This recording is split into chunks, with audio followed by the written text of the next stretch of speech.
এখন তাহলে আমি যাই বাসায়, তাই না? সময়গুলো কত তাড়াতাড়ি চলে গেল, তাই না? মনে হলো এই তো সেই দিন তোমাকে প্রথম দেখেছিলাম। এটা তো আমাদের লাস্ট দেখা, তাই না? হ্যাঁ। তোমাকে কিন্তু বউ সাজলে অনেক সুন্দর লাগবে। তাহলে আমার বিয়ের দিন একটু লুকিয়ে দেখে যাও আমাকে। না না, আমি ওইসব পারবো না। তোমাকে এত সুন্দর লাগবে আমার তো সহ্যই হবে না। আচ্ছা ঠিক আছে, আমাদের সম্পর্কের ইতি এখানেই শেষ। रोई ना जे याद मेरी आई वे खुश रही अखा ना पर আমি তোমাকে ভালোবাসি। হাই হাই, এই ছেলে তো আমাকে খুঁজতেছে। মামা চলো চলো চলো চলো। আরে আই লাভ ইউ টু। এভাবে চলে গেলে কিন্তু হবে না। হাই হাই, ছেলেটা তো তোর বাসার নিচে চলে এসেছে। এখন কি করব?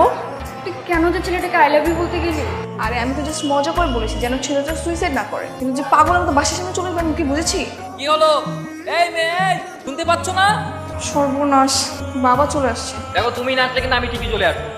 এই ছেলে, এখানে কি করছো? আর তুমি কে? আমি কে সেটা জেনে আপনি কি করবেন? আরে তুমি এই বাসার সামনে দাঁড়িয়ে চিল্লাচিল্লি কেন করছো সেটা জানতে চাচ্ছি। আচ্ছা, আপনি আপনার কাজে যাচ্ছিলেন না তো? যান না, আমাকে জেরা করছেন কেন? কারণ এই বিল্ডিং এ আমিও থাকি। আসলে আমি অনেক এক্সাইটেড হয়ে গেছি তো। আপনার হাতটা দিন, দেখেছেন হার্টবিটটা কেমন করছে? টুক টুক টুক টুক টুক টুক। রাখো তোমার হার্টবিট। তুমি কি আধা পাগল নাকি পুরোটাই? আরে কি হয়েছে সেটা আমাকে বলবে তো? জীবনে প্রথমবার কোনো মেয়ে আমাকে আই লাভ ইউ বলেছে, আমি এখনো তার জবাব দিতে পারিনি। পাগল ছাগল। যে ভয়টা পাচ্ছিলাম সেটাই হলো। এখন কি করবো বলতো? কি হলো? আরে এত লজ্জা পেলে হবে? তোমাকে আই লাভ ইউ টু বলার জন্য দাঁড়িয়ে আছি, আর কতক্ষণ ওয়েট করাবা? আচ্ছা শোন, আমি একটা কাজ করি, বাইরে গিয়ে ছেলেটাকে একটু বুঝে শুনে পাঠিয়ে দিই নাকি? তুমি আসছো? আমার যে কি যে ভালো লাগছে। তুমি এখান থেকে চলে যাও, আমি তোমার সাথে কালকে দেখা করবো। কালকে? আজকে তো থাকো না, কথা বলি। চুপ, যেটা বলছি যাও। তা তোর মহারাজ কোথায়? আর কতক্ষণ বসে থাকবি? ভালোবাসি বলে দাও আমায়। না, এটা তোমার জন্য। কি আনছো এগুলো? সরো। এখন বলো তো তোমার সমস্যা কি? কালকে কি সত্যি সত্যি সুইসাইড করে যাচ্ছিলে নাকি ওখানে দাঁড়িয়ে প্রজাপতি গুনছিলে? সত্যি সত্যি সুইসাইড করতে যাচ্ছি। কেন? তোমার কি একবার পরিবারের কথা মনে হয়নি? এই পৃথিবীতে আমার পরিবার বলতে কেউ নেই। আচ্ছা, তাহলে সুইসাইড করতে কেন যাচ্ছিলে? কার উপরে তো অভিমান? নিজের উপর, কারণ আমাকে কেউ ভালোবাসে না। তাই বলে সুইসাইড করতে হবে? ভালোবাসাই যদি না পাই পৃথিবীতে বেঁচে থেকে কি লাভ? মানুষের তো বাঁচতে হলে ভালোবাসার প্রয়োজন। তাই নিজের প্রতি রাগে ক্ষোভে সুইসাইড করতে গিয়েছিলাম। যখনই সুইসাইড করতে যাব ঠিক তখনই আই লাভ ইউ ডাকটা শুনি। জীবনে প্রথমবার কোনো মেয়ে আমাকে আই লাভ ইউ বলেছে। বিশ্বাস করো, এই একটা লাইন আমার পুরো পৃথিবীকে চেঞ্জ করে দিয়েছে। আমি তোমাকে সেদিন সিরিয়াসলি আই লাভ ইউ বলিনি। তোমাকে সুইসাইড করতে দেখে তোমার মতিভ্রম করার জন্য আমি জাস্ট ফাইজলামো করেছি। মজা হোক বা সিরিয়াসলি হোক, তোমার ভালোবাসা উইথড্র করো না। মরেই যাবে এখন যদি ব্রেকআপ করো। দেখো, এই রিলেশনটা করা আমার পক্ষে পসিবল না। কেন পসিবল না? আমার কেউ নেই বলে?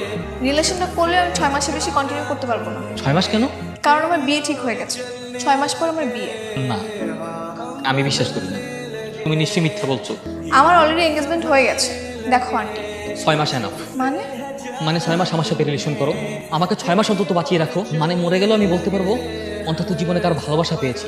আচ্ছা, আমি যদি 6 মাস তোমার সাথে রিলেশনে যাই তুমি কি শান্তি পাবে? অনেক শান্তি পাবো। কি করবে 6 মাস? অনেক ভালোবাসবো তোমাকে, এত ভালোবাসবো যে ভালোবাসা পৃথিবীর কোনো প্রেমিক তার প্রেমিকাকে বাসতে পারে। কিন্তু আমার কিছু শর্ত আছে।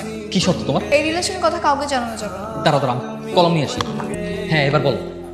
আমার বিয়ের দিন কোনো প্রকার ঝামেলা করা যাবে না। আমি তোমার সাথে প্রতিদিন দেখা করতে পারবো না, সর্বোচ্চ 2 দিন বা 1 দিন। দেখা হলে ডিস্টেন্স মেনটেন করতে হবে। আর তুমি কখনো আমার হাতও ধরতে পারবা না। আর আমার বিয়ের 1 সপ্তাহ আগে তোমার সাথে আমার সকল সম্পর্ক নষ্ট হয়ে যাবে। রাজি, এই শর্তগুলো মানতে আবার কোনো সমস্যা নেই। আমি এই শর্তগুলো অক্ষর অক্ষর পালন করবো। হ্যালো, কে? আমি শাওন। তুমি আমার নাম্বার কোথায় পেলে? কালকে রেস্টুরেন্টে তুমি তোমার ডায়েরিটা ফেলে গিয়েছিলে না, ওখান থেকেই পেয়েছি। এই জন্যই তো আমি আমার ডায়েরিটা খুঁজে পাচ্ছিলাম না। আগে একটু কষ্ট করে আমার ডায়েরিটা দিয়ে যেও। গুড মর্নিং প্রিয়তমা। শরতের এই নীল আকাশের নিচে সাদা কাশফুলের মাঝে তোমাকে আমন্ত্রণ জানাচ্ছি। এখন তো দুপুর হয়ে গেছে, তুমি সকাল কোথায় পেলে? তোমাকে যখন দেখি তখন থেকেই আমার সকাল, হোক সেটা রাত বা দিন। আর তুমি যখন পাশে থাকো সব কিছু মনে হয় যেন থমকে গেছে। কালো শাড়ি? তোমার একটা ইচ্ছে ছিল না কালো শাড়ি পরে কাশফুলের সাথে ছবি ওঠানো? बन गए खान में बन गए तुम मेरे आसमां। আর শোনো, থ্যাংক ইউ তোমাকে এই সুন্দর দিনটা উপহার দেওয়ার জন্য। My pleasure. এত রাত ফোন দিয়ে ডাকলা কেন? তোমার ইচ্ছে পূরণ করছে। তোমার একটা ইচ্ছে ছিল না চাটনি রাতে বয়ফ্রেন্ডের হাত ধরে পিস ছাড়া পথে হাঁটবে আর আইসক্রিম খাবে? তাই ভাবলাম তোমার ইচ্ছেটা পূরণ করি। তুমি কি এভাবে আমার সব ইচ্ছে পূরণ করবে নাকি? 1 মাস আমাকে যেভাবে সারপ্রাইজ দিয়ে যাচ্ছ, আমি তো পুরো ইমপ্রেস হয়ে যাচ্ছি।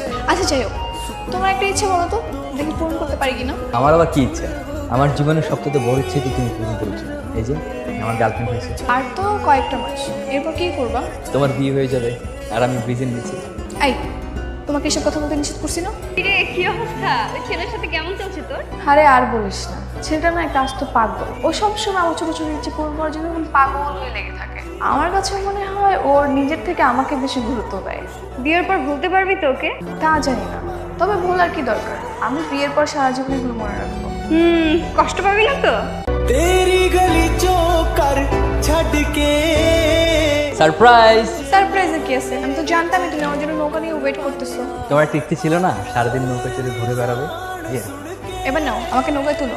কি হলো, হাতটা ধরো। কিন্তু শর্ত তো ছিল তোমাকে স্পর্শ করা যাবে না। আচ্ছা ঠিক আছে, এবার পারমিশন দিলাম।